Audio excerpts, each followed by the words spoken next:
9:05 with the Jiggy in the morning. As promised, this is the first time I think ever in the history of this radio station that we have a Michelin star chef live. Good morning, Mr. Jason Atherton, sir. Good morning. Good morning. Good morning. Welcome Cebu. to the studios of Y101, and congratulations on Pig and Palm. What an awesome place that is. Can you tell everybody what the idea is behind Pig and Palm?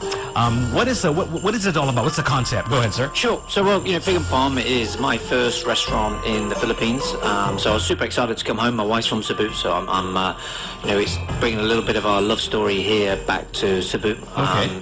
And then it's based loosely on what we do in London. So we're using British sensibilities with the food, but using local flavors and local produce. Okay. And just cooking some cool food, making some cool drinks for Cebuanos to come and hang out and have some fun. And I know we were just talking about it off the air, how many restaurants you have all over the world. Tell us how many restaurants you have all over the world, and where they're located, perhaps, and with all this experience that you have in the restaurant industry, I'm sure you have brought in something extra special here in Cebu as well. Go ahead, sir. Well, I think we have 18 restaurants. I need to stop and count them. I think 18 around the world. You've stopped counting already. Well, you lose one. I thought I had 18. What's only 17? I lost it in the car coming over. I think. And so we have 10 in London. Okay. Then we have one in New York. Okay. Obviously Cebu, Dubai, Hong Kong, Shanghai. I think that's all of them. Yeah. And it's like Sydney, Australia, of course. Yeah. And it's sort of like, with my traveling and my experience, I pick up so much knowledge, so much inspiration. I meet so many cool people. I've got so many cool chef friends, restaurateur friends. Okay. I get to go to so many cool food markets, and I pick inspiration up, and then I take it back to wherever I'm cooking at that period in time, and come up with new ideas and new dishes, and it helps drive that particular restaurant forward where I am. Cool friends. We see a lot of television in lifestyle and cooking shows and all that stuff. Who have you met, and who has dined in your restaurants all over the world? Because she's one of my coolest friends. Probably Benedict Cumberbatch is my coolest friend. Cumberbatch, really now? He's easily the biggest actor to come out of Britain, right? Yeah, he's pretty cool. Yep. But he's so nice. He's super nice. Really? Is he in your... Where does... And Jude Law hangs out with us quite a bit. He's cool. Jude Law as well. Wow. So Cumberbatch, where does he frequent, and how about Jude Law? These are my favorite actors. Jeez. Pollen Street Social mostly. That's my flagship restaurant in London. Okay. So what do you call your flagship restaurant again? Pollen Street Social in Mayfair, in central London. So those guys will hang out. Wow.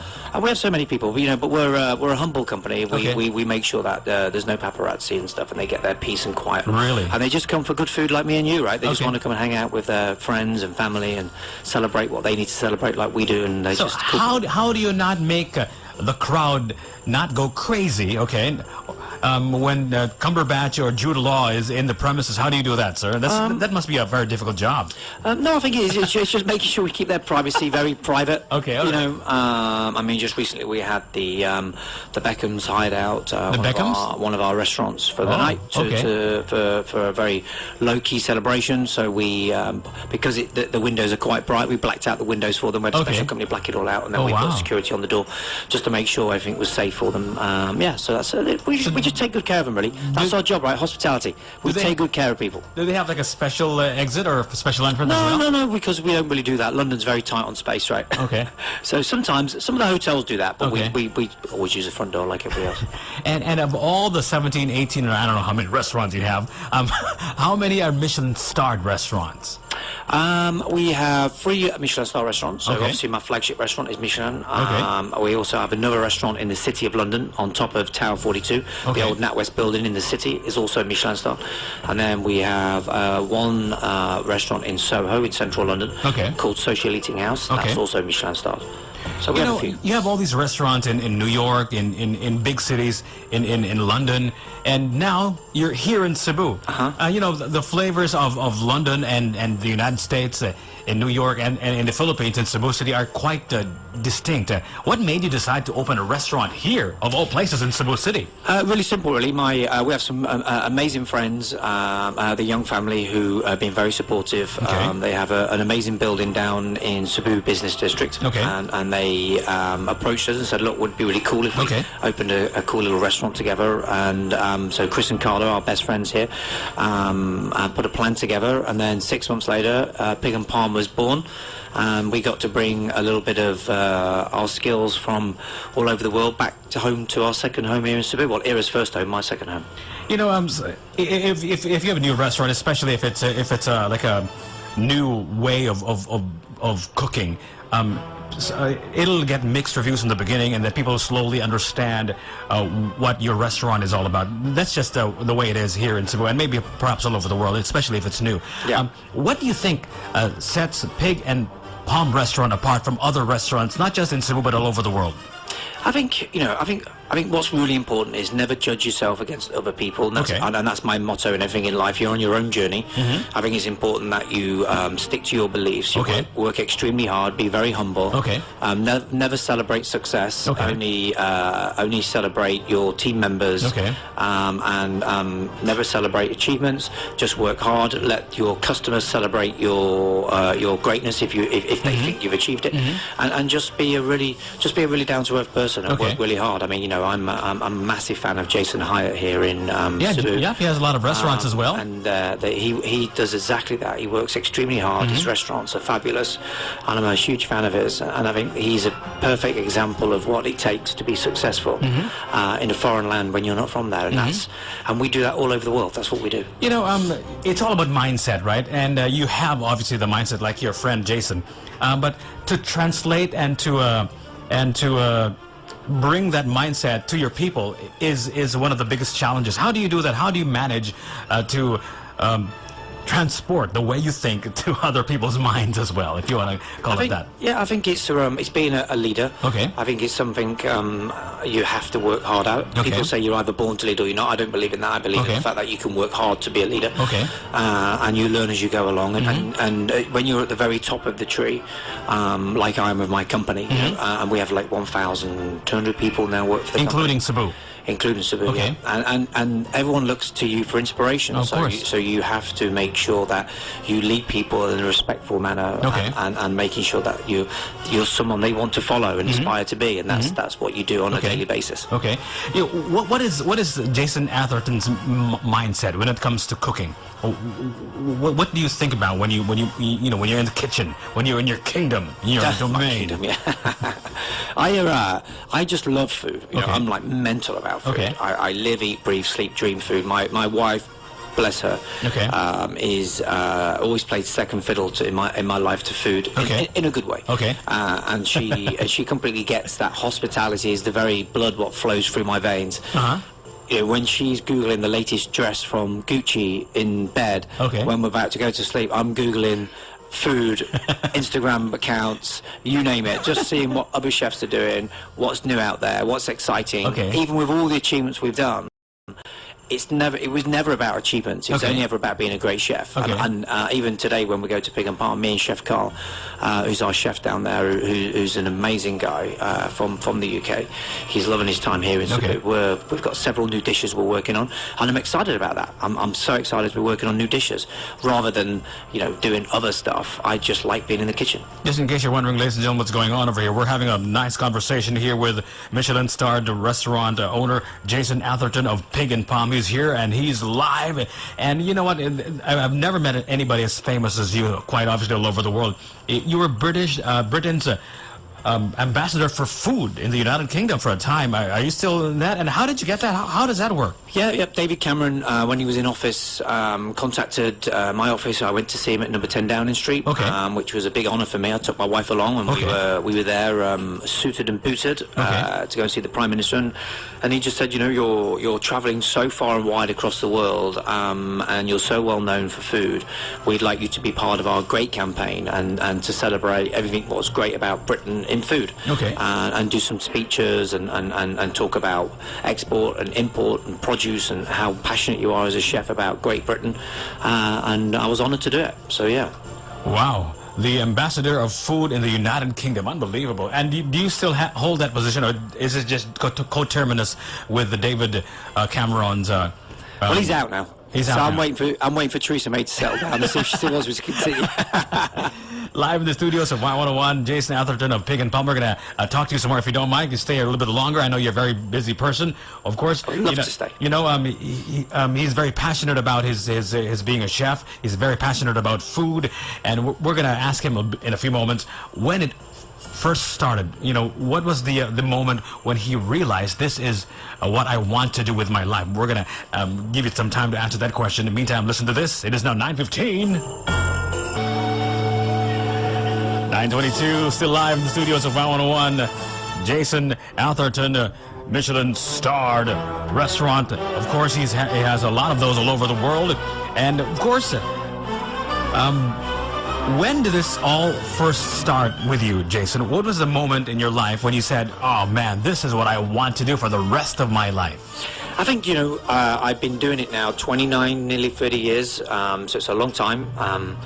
At this point, you're supposed to go in and say, you don't look old enough. Okay. But you missed your cue. What happened? I just always loved food. Even my parents, when I was a little kid, had a little guest house, which was called like a bed and breakfast. I don't know if you call that here. Okay. Where you buy a room and then you get your food and stuff, and a very cheap way of staying somewhere for the night. And we were always around hospitality, me and my sister, and I think from there I fell in love with food, watching Mum cook homemade food for her guests, and I just always wanted to be a chef. And from the age of 13, Mum was always saying, what do you want to be? I want to be a chef. I want to be a chef. And then the minute I was 16, I ran off to London, literally, when my parents were on holiday, and I packed all my bags and went to live in London. Got a job in a top restaurant and never looked back. So, there are some chefs that are schooled, that they really went to like all these cooking schools, culinary schools all over, like the top-notch ones, and they're the ones that are self-taught. Could you consider yourself a self-taught chef, or did you actually go to a formal school? No. I mean, I went to culinary school for like 6 months, but for me, I've never been very good at like academic stuff. So I've always been a really hard worker. So I wanted to be I love service, so I like to be in the thick of service. So I just gave it up and carried on at the restaurant. And then I worked for so many great chefs over the years. 11 years with Gordon Ramsay, Marco Pierre White, all 3 Michelin star chefs. Ferran Adrià in Spain was officially the world's greatest chef for a decade. Lived in France for a while and worked for a chef called Marc Cambalin, another 3 Michelin star chef. So I've been all over the world working for various masters to master my own style, and that's how it happened.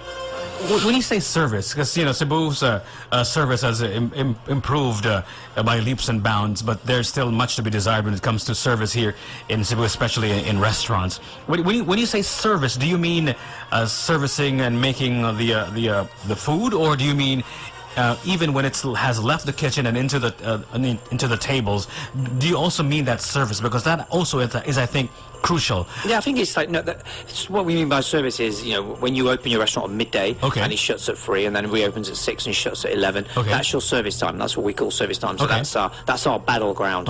That's where we have that amount of time to make your night sensational or your lunch perfect, and that's what we do. That's our buzz. That's our drug. And we get so it's so exciting because you get to the restaurant first thing in the morning. The fresh fish arrive, the meat, the vegetables, and you've got literally a 4-hour gap to get all that prepared. Your managers and assistant managers and sommeliers and all the wine guys and the cocktail guys have got the same amount of time to get the dining room spick and span and polished and ready, and the glassware ready, and the wine cellar stocked, the cocktails ready. So when you come, it's absolutely seamless and perfect. You can really tell that you are very passionate about what you do, and you're very passionate about cooking, about opening restaurants. You have obviously 17, 18 restaurants all over the world. Is there something else that you'd like to accomplish? You've had several TV shows, all over Britain. You have become the GQ Man of the Year in the United Kingdom. How did that happen? And when was this, man? It was about 4 years ago, I think. GQ very kindly started to follow my career, and then they held their annual, very glitzy glamour, probably the most glitzy glamour thing me and my wife have ever been to, the GQ Man of the Year Awards. And we were, I was very lucky to be chosen to be one of the Men of the Year that year, and it was one of the greatest nights of my life. I mean, I had to stand up on stage to do a speech in front of Tom Ford, the Kardashians, Chris Pines, you name it. I mean, oh my gosh, it was just like the whole front tables were just full of the who's who of Hollywood, and I was just a complete. I'm a pretty confident guy. I can pretty much do most things, hold a conversation with most people, but that was pretty choky because you just don't know what to say. Right, you have it all in your mind what you're going to say, and you're like. I just said like the most ridiculous thing. I just said, it's just so humbling to be here. And I was like, normally I cook for you guys. I'm behind the stove, making sure your night's perfect. And here I am getting an award from you all. So I really appreciate it. And it was just one of those things, one of those surreal moments in your career where you think, wow, this has been really quite a journey. Yep, you've obviously accomplished so many things. Is there still anything that you'd like to accomplish in the rest of your life? Or what else does Jason Atherton want to accomplish? Hey, listen, the number one journey I'm on is being the best father I can to my two children. Okay. My two daughters, Kazir and Jemima, are here on holiday with me now, and being the best husband I can to my wife. That to me is what everybody in the world can be the best at. And that's my number one goal. And my second goal would be, of course, I'd love to win 3 Michelin stars for Pollen Street. I'm on a constant journey with that. I work really hard with my team there to make sure that we're on the right track. And also just being an inspiration to the next generation so my beautiful industry can be passed on to good hands. Michelin star, that elusive Michelin star, how does a restaurant, it is given to a restaurant, not a person, right? Yep, it belongs to, it actually belongs to the guidebook. So the guidebook, basically, it's nothing more than a very simple guidebook. If you actually look, I don't know if you've ever seen a guidebook, they're very basic, but they hold this holy grail and halo above a chef in a restaurant. And the fallacy always is that it belongs to the chef. And when the chef leaves, it goes. That's not true. It actually belongs to the Michelin Guide, and they award it to that restaurant for that particular year. And you have to win it all over again the following year. So you don't keep it forever. It's down to the individuals at that restaurant to make sure that the guidebook always keeps a star for it. So after you receive the award, or the restaurant received the award, the Michelin Star Award, it goes back to zero, and you have to work hard again for the next award next year. Absolutely. Yeah. Wow. Nightmare. 9:29. We can talk all day, sir. Jason Atherton of the Pig and Palm. And right now it's the weekend with Daft Punk, Starboy, Y101. I'm trying to picture.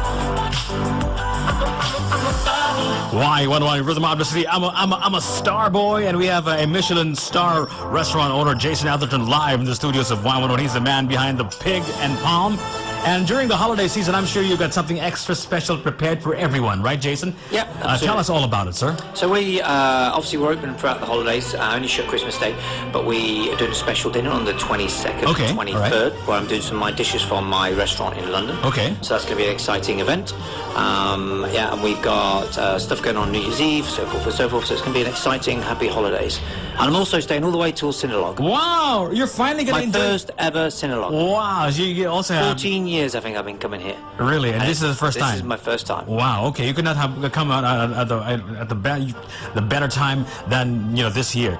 And you were saying about your special Christmas dinners and New Year's dinners. Are these set menus? I mean, yep, set menus from the places back home in London. Yeah. And do you have a reservation number that they can call so they can make reservations now? Because I'm sure this is going to be a pretty hot reservation. Will be open. So the reservation line is the landline is 032 255 8249. So that's 032 255 8249. Or email reservations@pigandpalm.ph. Okay, and this is during the holiday season. What are the dates again for your special dinners? So 22nd, 23rd. 22nd and the 23rd of December. Yeah, and then go onto our website, pigandpalm.philippines.com, and then you can see also any other activities going on over the Christmas period. I'll be there the whole way through. I'm taking a short break, 5 days in between, take my kids skiing in Japan. Okay. And then I'll be back. Ready for Cinelogue. Come along, join us there. We're going to have some specials going on over Cinelogue period. I've got some amazing cocktails for everyone celebrating Cinelogue, and yeah, it's going to be a lot of fun. What are the Pig and Palm's business hours during the holiday season? So we open 7:30 in the morning. So we do a breakfast brunch. Goes on until 11. Then we open for lunch. Shuts at 3, and then we got a little afternoon menu, goes on all the way for the afternoon, and then we open at 5:30, 6 o'clock for our evening menu, and it goes on till 11 o'clock at night for food and 1 o'clock in the morning for drinks. How about for the Christmas break. And will you be open during Christmas Day and we New shut Year? Christmas Day and the 27th. Is that correct? Yeah, Christmas Day and 26th. Sorry, we shut. You close on the 2 days. 2 days only. How about for the New Year? New Year's we're open all the way through. Wow. Okay. So, ladies and gentlemen, drop by the Pig and Palm. If you haven't been there, please do so. Right? Are you going to be there? Like since I'll you're be here? there. Since you're here in the country in Cebu? I will physically be cooking in my chef whites. Come say hi. We'll do a picture. Have some fun. All right, that's awesome. Ladies and gentlemen, if you want to drop by the Pig and Palm, make sure to do it now, okay, before he leaves. He's going to be here for quite a bit until the Sinulog, he says. So, Jason Atherton, thank you so much for dropping by the studios of Y101. It is a pleasure to talk to you. Thank you. And, a guy with so much passion for cooking is unbelievable. Like, it's palpable. I can see it in your eyes, Jason, that you are really very passionate about what you're doing. And you can also tell by the work that you have over there at the Pig and Palm, and I'm sure in the other restaurants that you have in London and in New York. And you mentioned Japan. You have a restaurant in Japan? No, we're just going skiing. You're going skiing in Japan? just going skiing, well, yeah. Be careful, okay? 'Cause we want you in one piece for the Sinulog, okay? Oh, yeah. Ladies and gentlemen, live in the studios of Y101, Jason Atherton of Pig and Palm. Visit the Pig and Palm. Where is the Pig and Palm located again before you go? It's in Marikita's Young MSY Tower, in the Cebu Business Park, right near Ayala Center. And we're on the ground floor, just on the left-hand side. You can't miss us. And we have a chef who's listening to us right now. Jason, he says he would have wanted to have a photograph with you. His name is Luigi Mangubat. Good morning to Luigi. Jason says hi. Can you say hi to him, please? Hi, Luigi. How are you? Come along to Pig and Palm. We'll do a photo. We'll hang out. 9:36 now. Good morning. Thank you, Jason. Thank you. Count.